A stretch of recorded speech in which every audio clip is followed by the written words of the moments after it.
ये है भरे मंदिर, जो कि इटावा और औरैया के सीमा से लगा हुआ है। भरे मंदिर महादेव का मंदिर है, इस मंदिर के पीछे यमुना और चंबल नदियाँ आके मिलती हैं और साथ ही इनके अलावा सिंध, पहुँच और क्वारी नदियाँ भी मिलती हैं, जिससे कि यहाँ पास में ही पचनद बोला जाता है, जहाँ 5 नदियों का संगम है। तो आइए चलते हैं। यानी कि ये बीहड़, पूरा बीहड़ इलाका पड़ता है। इस तरीके के रास्ते से होते हुए हम लोग आज भरे मंदिर पहुंचने वाले हैं। तो अगर आप इटावा की तरफ से आएंगे तो आप चक्कर नगर होते हुए आएंगे। अगर आप औरैया की तरफ से जाएंगे तो आप बाबरपुर की तरफ से जा सकते हैं, या फिर मुरादगंज से जुईखा पुल होते हुए पहुंच सकते हैं। तो आइए चलते हैं।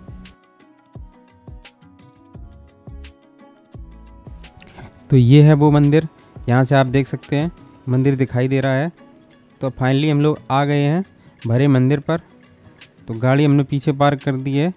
तो यहाँ पे काफ़ी ज़्यादा संख्या में लोग आने लगे हैं, यानी कि सावन के सोमवार और शिवरात्रि के अवसर पर यहाँ पर बहुत ज़्यादा भीड़ रहती है। तो यहाँ पुलिस वगैरह भी रहती है। तो आइए चलते हैं मंदिर पे ऊपर की तरफ।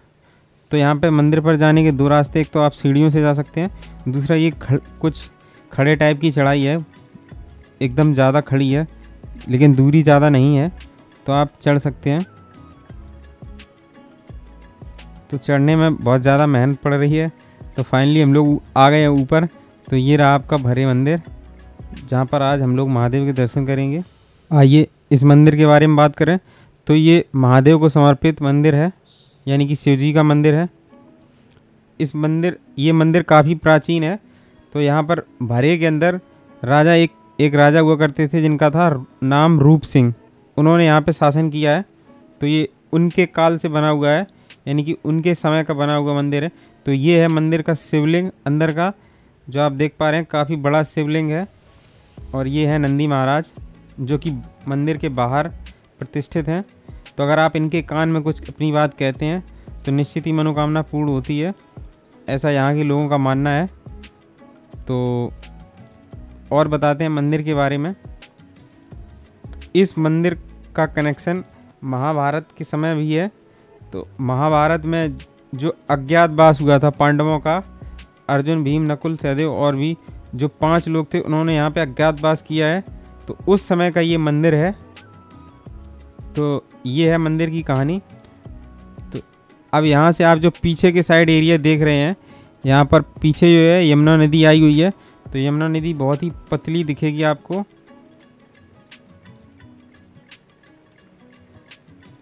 तो यहाँ पे आप देख सकते हैं पूरा बीहड़ इलाका है, चारों तरफ सिर्फ जंगल ही जंगल नज़र आएगा।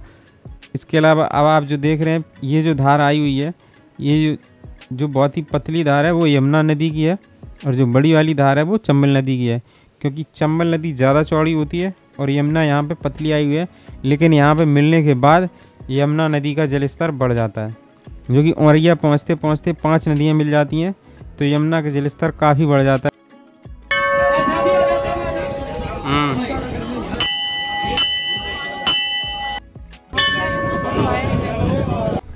तो फाइनली यहाँ पर महादेव के दर्शन और पूजन करने के बाद में हम लोग उतरते हैं सीढ़ियों से नीचे। तो यहाँ पे जो बीच तक आधे रास्ते तक 2 सीढ़ी थी, बहुत ज़्यादा गर्म थी धूप की वजह से, क्योंकि 12 बज गया था हम लोग को पहुँचते पहुँचते।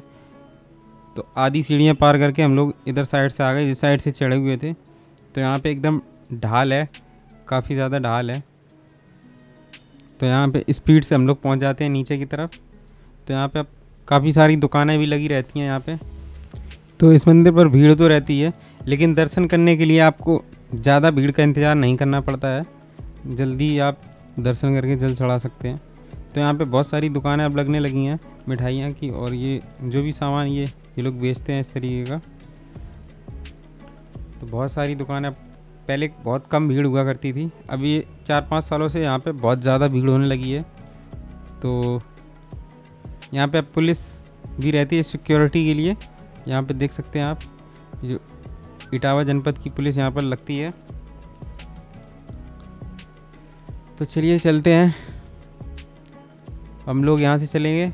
अब चलेंगे पचनद की तरफ, जहाँ पे 5 नदियों का संगम है। तो उस साइड चलेंगे, वहाँ देखेंगे कैसा नज़ारा है, क्या है वहाँ पे, क्योंकि मैं आज तक पहले कभी गया नहीं हूँ वहाँ पे। तो चलते हैं अपनी गाड़ी के पास। तो गाड़ी के लिए वहाँ पे बैरिकेटिंग लगी है। जो रूप सिंह राजा हुआ करते थे उनका जो खंडर वाला महल पड़ा हुआ है, तो उसके सामने गाड़ी सारी खड़ी करवा दी जाती हैं। तो वहाँ पे बैरिकेटिंग लगी रहती है पुलिस की। तो चलते हैं अपनी गाड़ी की साइड। तो हम लोगों ने गाड़ी उठा के निकल लिए हैं। तो ये है यमुना और चंबल नदी का पुल। ये वो पुल है जब यमुना और चंबल मिल जाती है उसके बाद जो पुल पड़ता है, तो ये वाला पुल है। तो इसमें चंबल और यमुना दोनों नदियाँ मिल चुकी हैं, इसके बाद का ये पुल है।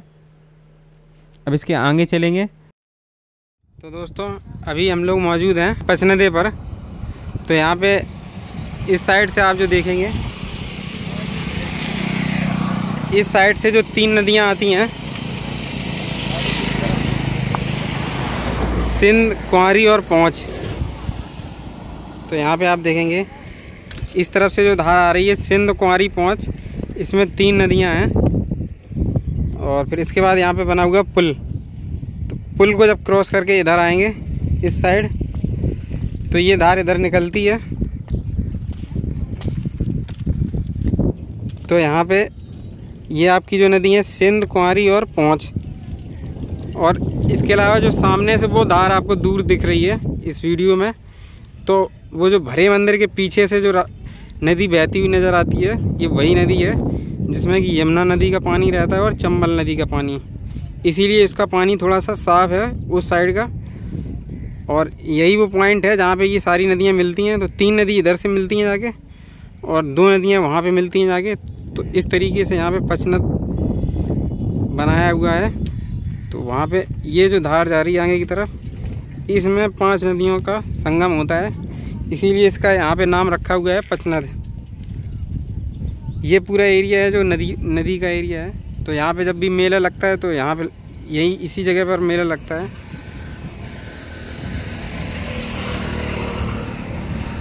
और ये अभी फ़िलहाल हम लोग इटावा में खड़े हैं। इटावा की सीमा में लगता है। इटावा और औरैया की सीमा यहाँ से डिवाइड होती है, और पास में ही जालौन भी पड़ता है। तो उस साइड आप जाएंगे तो जालौन की तरफ रास्ता डिवाइड हो जाता है। यहाँ से आप माधोगढ़ जा सकते हैं औरैया के लिए, और इटावा चक्कर नगर की तरफ रास्ता गया हुआ है, तीनों जगह। यहाँ पुल से पहले एक मंदिर यहाँ पे पड़ता है। तो मंदिर के पीछे जब आप आएंगे, यही वो टर्निंग पॉइंट है जो हम आपको वहाँ से ब्रिज से आपको दिखा रहे थे। ये इस साइड से जो सिंध, पौंछ, कुंवारी, जो पुल की साइड से जो नदी आ रही है, जिसमें कि सिंध, पौंछ और कुंवारी है, और ये सामने जो जा रहा है ये संगम वाली धार है। और इस साइड से जो आप देख रहे हैं ये यमुना और चंबल का पानी है। तो यही वो पॉइंट है जहाँ पे सारी नदियाँ मिल जाती हैं। तो यही है पचनद का संगम। तो इस तरह की इन्फॉर्मेटिव वीडियो और ब्लॉग्स के लिए हमारे चैनल को सब्सक्राइब करें। हर हर महादेव।